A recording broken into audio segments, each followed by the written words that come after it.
নমস্কার। আজকে আমরা কর্কট রাশির সেরা কয়েকটি প্রতিকার নিয়ে আলোচনা করব। খুব ইন্টারেস্টিং অনুষ্ঠান হতে চলেছে, কারণ কিভাবে কর্কট রাশির মানুষটা একটু ভালো থাকতে পারবে, ভালোভাবে চলতে পারবে, এদের জীবনের সমস্যাগুলোকে কম করতে পারবে এবং তার জন্য কি প্রতিকার সবথেকে ভালো হবে, সেই বিষয় নিয়ে আজকে আমাদের আলোচনা। অবশ্যই আমরা আলোচনার মধ্যে চলে আসব। আলোচনায় আসার পূর্বে প্রত্যেকবার যে কথাটি বলে থাকি, আপনারা অবশ্যই আমার এই ছোট্ট চ্যানেলটিকে সাবস্ক্রাইব করে বেল আইকনটাকে অবশ্যই ক্লিক করে দেবেন, কারণ এই চ্যানেলটি আপনাদের জন্য কিন্তু খুব গুরুত্বপূর্ণ একটি চ্যানেল হতেই চলেছে। কারণ এই চ্যানেলটির মধ্যে আমি বলবো প্রত্যেকটি রাশি অনুযায়ী তাদের সব থেকে ভালো ভালো প্রতিকার কি কি হতে পারে। তো যাই হোক, আজকে আমরা অনুষ্ঠানে চলেই আসছি। আজকের আমাদের অনুষ্ঠান প্রতিকার। প্রতিকার কথাটি খুব চেনাশোনা একটি কথা। যখনই আমরা কোনো গ্রহগত সমস্যার মধ্যে পড়ি, তখনই আমাদের মনে হয় একজন জ্যোতিষ বা তান্ত্রিকের সঙ্গে পরামর্শ করে কিছু প্রতিকারের মাধ্যমে আমরা কি করে বেরিয়ে আসতে পারবো। কিন্তু যখনই আমরা জ্যোতিষী বা তান্ত্রিকদের কাছে যাই, তখন তারা কিছু প্রতিকারের কথা তো বলে, সেটা রত্ন প্রতিকার হতে পারে, সেটা বিভিন্ন কবচ তাবিজ হতে পারে, সেটা বৈদিক প্রতিকার হতে পারে, হোম যজ্ঞ মন্ত্রপাঠ। কিন্তু এগুলো অনেক সময় আমাদের করার মতো সামর্থ্য থাকে না বা সময় থাকে না। তো সেই ক্ষেত্রে মূল প্রতিকারও খুব ভালো কাজ করে, তবে মূলের মধ্যে কিছু কন্ডিশন রয়েছে। কিন্তু অনেক মানুষ দেখতে পাওয়া যায় যে মূল পড়ে ঠিকঠাক প্রতিকার করতে পারছে না। অনেক সময় শুধু প্রতিকার মূল নয়, আচার বিচার, নিজের ব্যবহার, নিজের ব্যক্তিত্ব এবং কিছু সংস্কারের মাধ্যমেও প্রতিকার হয়। তবে এই এত প্রতিকারের ভিড়েতে আরেকটি প্রতিকার রয়েছে যেটি অত্যন্ত ভালো কাজ করে এবং এক পয়সাও খরচা লাগে না। সেটি হচ্ছে লাল কিতাবের প্রতিকার। যদি আমরা আউট অফ স্টেটে চলে যাই, পশ্চিমবঙ্গের বাইরে চলে যাই, তাহলে দেখব সেখানকার মানুষরা এই লাল কিতাবের প্রতিকারকেই বেশি ভরসা করে। তাহলে আজকে আমি বলবো কর্কট রাশির মানুষদের জন্য কি কি লাল কিতাবের প্রতিকার সব থেকে বেস্ট হতে পারে। কি কি লাল কিতাবের প্রতিকার কর্কট রাশির মানুষরা যদি করে, যেখানে খরচাও খুব বেশি নেই, কিন্তু এদের জীবনকে একদম ঘুরিয়ে দেবে। তাই আপনি যদি কর্কট রাশির একজন মানুষ হন, তাহলে কিন্তু অবশ্যই অনুষ্ঠানটি খুব গুরুত্ব সহকারে দেখুন এবং দেখলে হবে না, এগুলো করুনও। দেখবেন কিছু না কিছু ভাবে আপনার উন্নতি আসবেই আসবে। আগের থাকতে অনেক ভালো থাকতে পারবেন আপনি। তাই লাল কিতাব বলছে, যে সমস্ত কর্কট রাশির মানুষদের একটু বেশি মাথা গরমের সমস্যা, একটু বেশি জেদ, তারা কিন্তু সর্বদাই রূপোর গ্লাসে জল খান বা দুধ খান। লাল কিতাব বলছে, যে সমস্ত ছোট ছোট ছেলে মেয়েরা বড় হচ্ছে আস্তে আস্তে করে, বাচ্চা আর কি ছেলে মেয়ে রয়েছে কর্কট রাশি, তারা আস্তে আস্তে বড় হচ্ছে। কর্কট রাশির বেশিরভাগ সময় মাথা গরমের প্রবণতা আসে। তবে তারা যদি একটুখানি রূপোর গ্লাসে জল খাওয়া বা দুধ খাওয়া শুরু করে দেয় এখন থেকেই, তারা বড় হলে পরে তাদের মাথার গরম হবে না, অটোমেটিক্যালি ঠান্ডা হয়ে থাকবে। আর মাথা গরম করে জেদের বসে কর্কট রাশি অনেক ভুল ত্রুটি করে ফেলে। তাহলে এইটাকে যদি কন্ট্রোল করে নেওয়া যায়, অনেকটাই সমস্যা কমে যাবে। এছাড়া বলছে লাল কিতাব কর্কট রাশির মানুষদের জন্য কখনোই সাদা কোনো বস্তুর ব্যবসা করবেন না। যদি আপনি সাদা কোনো বস্তুর ব্যবসা করেন, তাহলে ব্যবসার মধ্যে কিন্তু বারংবার নানান ঝুট ঝামেলা লেগেই থাকবে। এটা মাথায় রাখতে হবে। লাল কিতাব বলছে যে যখন আপনি প্রচন্ড টেনশনে রয়েছেন, যখন আপনি সত্যি খুবই চিন্তিত, কি করবেন ভেবে পাচ্ছেন না, এমন একটি সমস্যা এসে গেছে, কোনো নদী, সমুদ্র অথবা কোনো পুকুর পাড়ে গিয়ে 1 ঘন্টা তার ধারে গিয়ে বসে পড়ুন, ওই জলের হাওয়াটা খান।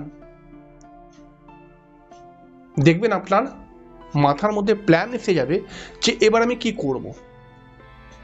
যেটা আগে দিশেহারা হয়েছিলেন, আর দিশেহারা হবেন না। তাই মনে যদি শান্তি খুঁজে পেতে চান, বলছে যখনই আপনার মনটি অশান্ত হয়ে উঠবে তখন কিন্তু কোনো নদী বা মানে জলাশয়ের ধারে আপনি 1টি ঘন্টা বসুন এবং জলের ওপর থেকে যে হাওয়া বয়ে আসছে সেই হাওয়াটা আপনি খান। বলছে এতে আপনার বুদ্ধি তো খুলবেই এবং আপনার মনে আর কোনো রাগ জেদ থাকবে না। আপনি যে কনফিউজ ছিলেন যে কি করব না ভেবে পাচ্ছি না, এটা আপনার মন শান্ত হয়ে যাবে, আপনি পথ বেরিয়ে যাবে। ঠিক এছাড়া লাল কিতাব বলছে কর্কট রাশির মানুষদেরকে, বলছে যে আপনি কালকে কি করবেন, আপনি পরবর্তী সময় কি করবেন সেটা কিন্তু কাউকে বলবেন না, গুপ্ত রাখুন। নিজের মাকে বলতে পারেন, এছাড়া কাউকে বলবেন না। হ্যাঁ, নিজের স্ত্রীকেও বলবেন না, বলার চেষ্টা করুন। এতে কিন্তু আপনি যদি বলে দেন আপনার কাজটি পণ্ড হয়ে যেতে পারে। কথাগুলোর খুব যুক্তি আছে, আপনাকে বুঝতে হবে।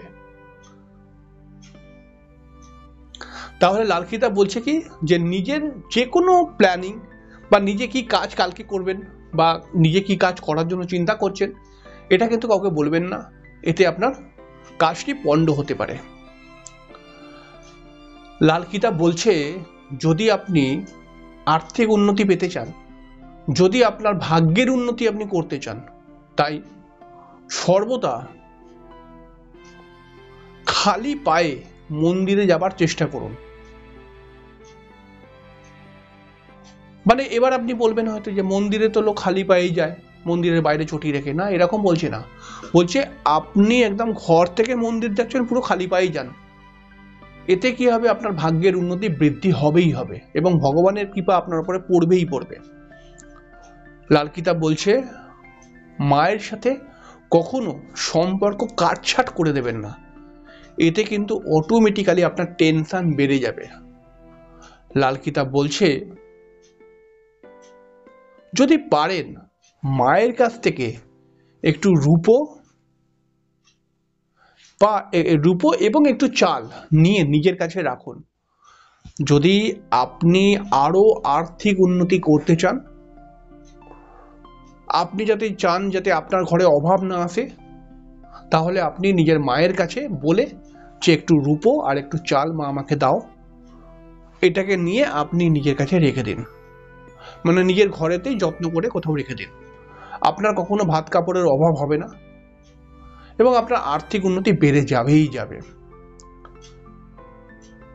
লাল কিতাব বলছে যদি কেউ তীর্থযাত্রা করার জন্য এগোয়, মানে যাওয়ার জন্য চেষ্টা করছে বা বলছে, তাহলে আপনি তাকে কখনো রুখবেন না তীর্থযাত্রা করতে।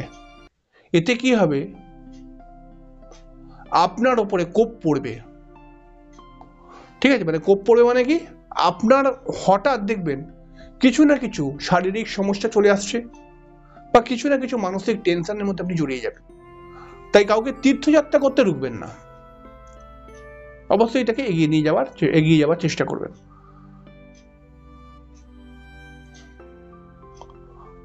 বলছে লাল কিতাব যে সমস্ত কর্কট রাশির মেয়েরা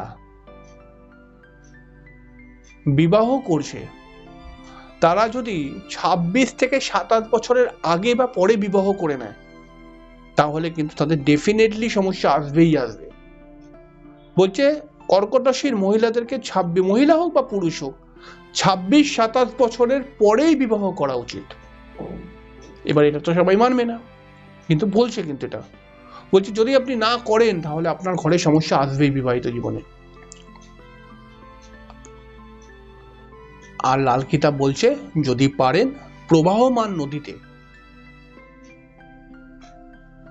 বা প্রবাহমান নদী ছাড়াও আপনি কোনো মন্দিরেতে একটু গম বা গুড় বা তামার কোনো পাত্র কোনো মন্দিরেতে দান করে দিন সোমবার দিনকে। দেখবেন এতে আপনার অনেক ফাঁড়া কেটে যাবে, আপনার শারীরিক সমস্যা যদি থাকে রিকভার হবে আস্তে আস্তে করে, কিছু পথ বেরোবেই শারীরিক সমস্যা থেকে রিকভার হবার। তাহলে এই যে প্রতিকারগুলোর কথা বললাম এগুলো খুব গুরুত্বপূর্ণ প্রতিকার, হয়তো আপনি খুব হালকাভাবে নিচ্ছেন, কিন্তু আমি প্র্যাকটিক্যালি দেখেছি এই প্রতিকারগুলো করে কিন্তু মানুষ ভালো রয়েছে।